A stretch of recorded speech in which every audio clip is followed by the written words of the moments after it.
I don't mind. Let's check this out. I think this might be A young boy known as the Duke of...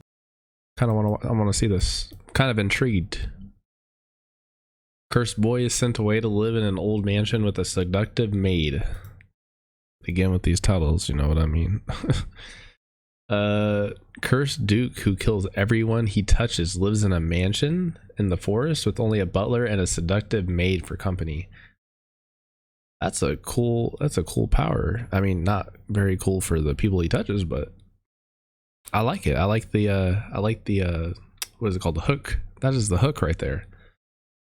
Called Shinigami Bocchan to Kuro Maid. Something like that. Let's do it. I like that. A young boy known as the Duke of Death is cursed by a witch so that any living thing he touches dies. So his noble mother banishes him to a mansion far away. He's saved by a maid, Alice, a childhood friend who, despite knowing his touch would be fatal, enjoys tempting him with her body so she can enjoy his reaction. God, Jesus. And is the only one who spends any time with him. Another childhood friend, Philip, asks if he can visit, and Duke agrees as he... Come on, my boy. His reactions, and is the only one who spends any time with him. That's mommy. Another childhood friend, Philip, asks if he can visit, and Duke agrees as he hopes to have friends again. I can tell there's going to be some good scenes. To deter Duke from getting too close, ruining Duke's hopes. Philip is scared when Duke accidentally touches a plant which withers away, and tries to convince Alice to leave Duke, whom he calls this is a one monster. of them 3D animes. Philip reveals Duke's mother forced him to visit as a spy, revealing she hopes to replace Duke. I can't watch animes that are 3D, but you know, it's a recap, so I don't mind. Like, look at this. You can't 3D this. You can't 3D this right here. You just can't. Like, actually, you can actually see it. Like, this isn't even 3D modeled right now. This is just 2D. They're like, we can 3D everybody else, but this right here, we can't 3D it. And I wholeheartedly agree.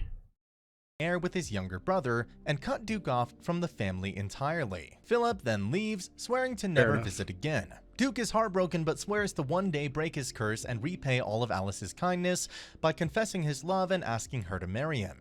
Rob, Duke's elderly butler, returns to work, but Duke worries he's gonna grace her with bad eyesight and is constantly in danger of bumping into Duke. Duke begins focusing on his piano, hoping to one day make a living writing songs. He plays Alice a song he wrote for her, and Alice almost kisses him after he falls asleep. Duke is abruptly visited by his sister Viola, who has an annoying girl personality. Viola instantly sees Duke is smitten with Alice and teases him.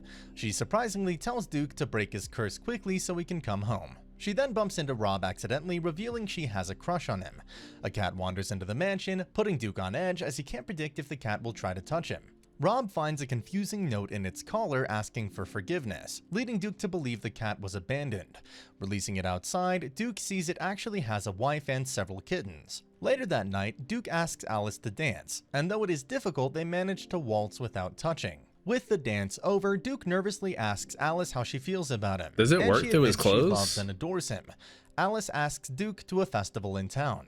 With Duke in a costume heavy enough he won't pose a danger. A masked woman named Aleth recognizes Alice as Sharon Lendrot's daughter. Duke helps a lost child feel better by playing a piano, his skill causing the crowd to dance. After seeing a novelty mask of his face, Duke realizes rumors about his curse are spreading.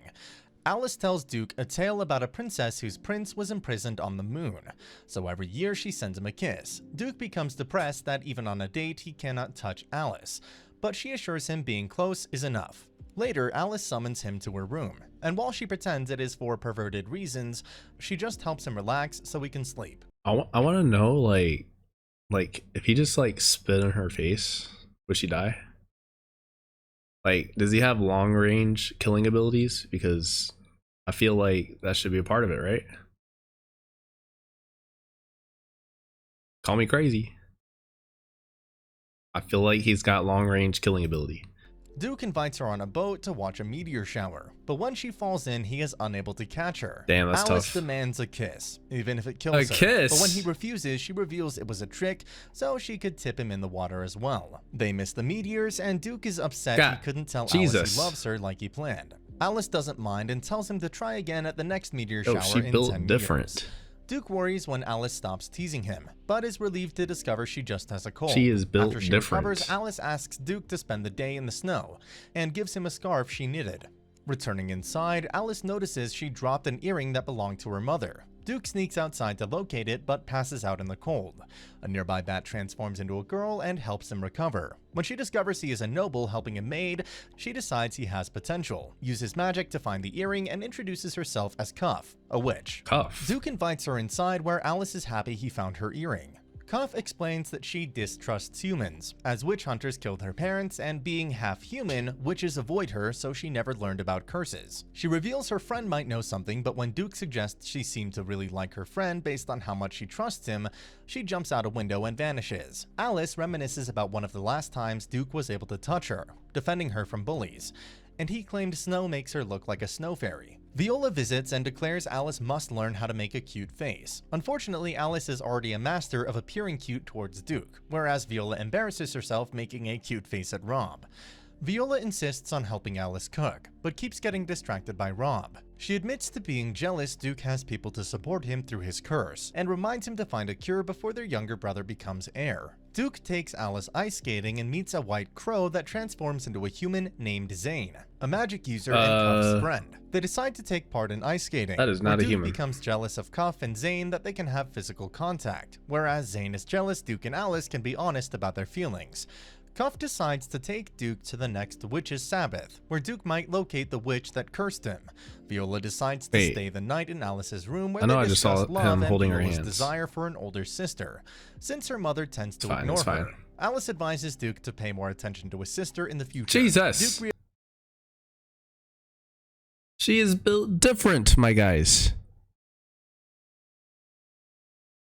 Only in animes. You can't get this. Well, you can get it in real life, but it's not real.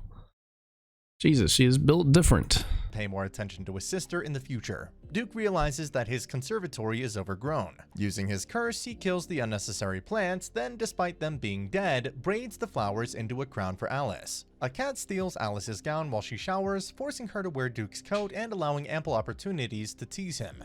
They found the gown ruined, which upsets Alice as it was the one Duke liked. Cuff and Zane take Duke and Alice to the Sabbath disguised as witches. Duke is surprised when the Sabbath turns out to be an administrative meeting lasting only 5 minutes. Deleth, the Sabbath leader, confronts Alice and Duke, revealing she only met Alice's mother once and had also met Duke as a child. She also reveals the witch who cursed Duke is dead, but she had been a genius magic user, so Duke's curse probably can never be removed. She then burns their disguises, forcing them to flee. Duke wonders why Zane and Cuff helped them, so Cuff explains about his potential and promises their next visit will be as friends. Despite the bad news about his curse, Duke is determined to find a cure. Alice buys a witch's pot to brew a potion that supposedly removes curses, but it doesn't work. Alice has Duke perform a song, which if played perfectly can cure curses. Duke begins playing and is visited by the ghost of the songwriter who distracts Duke by trying to molest Alice, but Alice foils him. Duke finishes the song, but the only curse lifted is the ghost, who moves on, having heard his song played perfectly. Duke learns about the suspension bridge effect from Viola, and decides to scare Alice. But Duke becomes terrified instead when he nearly curses a flower Rob had been cultivating for 50 years. Rob is actually grateful, as jewelry belonging to Duke's grandmother, stolen by a maid decades ago, was hidden in the flower pot and can now be returned. Duke and Alice wake up in a fantasy land, having been put in a magical sleep by a book on curing curses. They spend all night trying to catch a white rabbit for a girl in a blue dress. It's time to go. It's time to go. Let's go. But Duke wakes up in his own way, literally before they can. Cuff asks Duke to teach her to read and write to impress Zane. Walter, Duke's brother, is annoyed that their mother still wants Duke as heir and that Viola prefers Duke over him, since Walter has a severe inferiority complex about being the younger brother. Viola visits Duke and encounters Cuff. She attempts to apprehend her as an intruder, but is embarrassed when Rob sees her sat on top of another woman. During a snowstorm, Alice reminisces about her first time at the mansion when Duke was younger, still depressed about his curse and would destroy entire rooms in the mansion from anger. At first, he rejected Alice, but having been his childhood friend, she refused to leave him alone. So he set her a challenge: clean his bedroom he had destroyed in 3 days or be fired. Alice cleaned the room in a single night, so Duke ran away. After almost dying Said in I'm the built cold, different. Alice found him and scolded him for trying to kill himself, knowing there would be Built people who different would miss him, booba. especially when she was alone That's who she and is. sick Built as a different child. booba. He was the one who helped her feel better. Duke agreed to return to the mansion with her and realized he had begun to fall in love with her. Viola decides to give Rob a handkerchief at Duke's Christmas party. Walter illicitly follows Viola to Duke's mansion disguised as her driver. Zane reveals he may have feelings for Cuff and attempts to compliment her, but Cuff falls asleep and is uncertain if she heard him. Viola drops Rob's gift, which is picked up by Walter as he sneaks in, hoping to see Duke depressed and alone. He disguises himself as Santa, but is caught by Cuff, who thinks he is the real Santa and tries to help by dropping him down the chimney. Duke is happy to see Walter as they have not seen each other in years. Walter confronts Duke about the unfairness of existing only as Duke's potential replacement.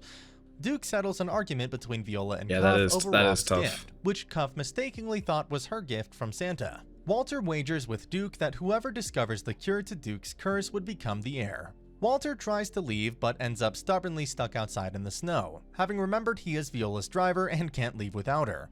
After the party, Alice teases Duke with a request for a kiss under mistletoe, causing Duke to remember the first time he told Alice he loved her. Alice dreams about her mother, Sharon, maid to Duke's mother when Duke was young. Viola notices her mother is angry they missed Christmas dinner. Zane sends Cuff shopping alone after Viola criticized him for his habit of doting on her. Cuff manages the shopping but almost injures a young pickpocket, forcing Zane to revert to his habit of saving her. Duke has trouble sleeping, so Alice decides to get in bed with him, except her sleeping nude makes his sleeplessness worse. She asks about his mother, and Duke claims he would leave the family if she separated him from Alice. Nude. Alice is troubled Duke may be forced to choose between her or his family one day. Rob remembers being ordered to raise Duke away from the family, becoming a surrogate father, but blamed himself for Duke's isolation and depression, until he brought in Alice, someone close to Duke's age who has become precious to him. Duke asks Alice to sing while he plays the owl and the pussycat on the piano, though they both end up embarrassed. Alice returns to her room, disappointed that despite Duke's confidence, they will likely be parted when the curse is broken. Viola searches the family mansion for clues and finds a servant's logbook. Viola's mother forces her to start wearing dresses to prepare for marriage. Instead, Viola moves in with Duke and reveals the logbook written by Alice's mother, Sharon. Deleth spies on this and gives Zane a message. Alice discovers from the logbook 2 witches visited the mansion around when Duke was cursed, Deleth and another. Zane passes on the message that Duke should stay away from all witches, but Zane has no intention of obeying. Alice later overhears Duke telling Zane how much he loves her. Zane steals the logbook, intending to burn it after Deleth threatened Cuff, but when Duke catches him, he feels guilty and returns the logbook. As soon as he gets this Duke curse lifted, it's something over. secret about Deleth. Duke tells him to burn it for Cuff's safety, so instead, Zane disintegrates it, telling Duke that Deleth is watching. But once she stops, he can use his secret magic to restore the logbook from the single remaining piece. Deleth is satisfied the logbook is gone and ceases spying, but privately reveals she has Sharon's body in a coffin, though it is not revealed if she is dead or asleep. Duke is surprised to receive a letter from his mother, summoning him to the main house for the first time in years. Duke sees his mother, but she sends him to bed so they can talk in the morning. Duke is surprised when Viola claims Gerbera was actually in a good mood. Gerbera mistakes Alice for Sharon, whom she was good friends with, and becomes unexpectedly emotional. Viola takes Duke to the garden where the witch cursed him to love no one, be loved by no one, and live a life of misery. Viola tells Duke she and Walter are jealous of Duke since at last he lives away from their mother. That witch was probably Amber Heard. Gerbera explains that with their father terminally ill, they must decide on the family heir, and gives Duke until spring to break his curse or Walter will become heir.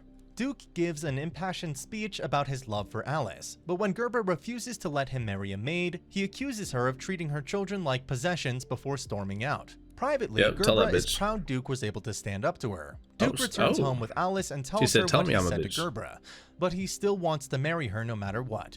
Alice waits for Duke to fall asleep before saying that she loves him too. And that's the end of the video. As always, if you liked what you saw, subscribe to the channel. I'll be uploading a lot. Yeah, that's some cute shit right there. We like cute shit like that.